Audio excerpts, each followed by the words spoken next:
Here to discuss the benefits of reimagining what the work week looks like, please welcome Joe O'Connor. If you want to attract and retain the best talent, you need to offer people a better life.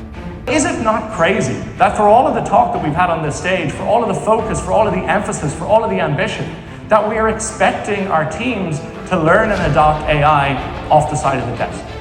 We need to create capacity before we have any chance of building capability. All of us had this collective experience during COVID where it made a lot of people reassess our priorities and what are the things that are really important in life. And the question is, as we enter the fourth industrial revolution of artificial intelligence, will this see the next great shift in the work week?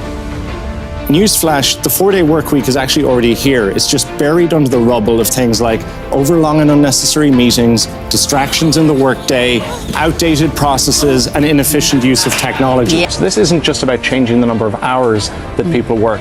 It's also about fundamentally changing the way that people work. We're heading towards a world where humans are not going to be able to compete with AI when it comes to process speed, task completion, volume. It seems counterintuitive. How do they manage to produce the same, and in many cases even better outcomes in less time? And the answer lies in the fact that what these companies did was they streamlined their operations, they improved their processes. Often in organizations, we have this performance punishment where if you come up with efficiencies, innovations, ways to do your job better, the only reward is creating time and space for more work. There's almost no point competing with a machine that can infinitely scale a process by however many percent. So squeezing an extra 1 or 2% points of efficiency out of a human becomes pointless. And so there needs to be this shift towards a focus on effectiveness, which is about quality of decision making and judgment, connection and relationships, creativity.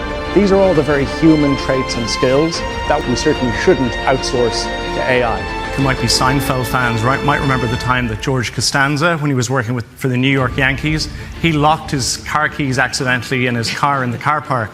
And his boss saw his car every morning when he was going to work. He saw it every evening when he was leaving, so he thought George must be burning the midnight oil. So when George was taking an unapproved vacation, he was giving him a promotion.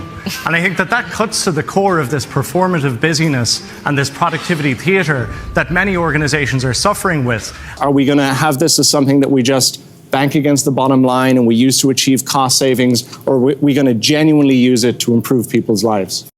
Joe, bringing the heavy stuff today. We love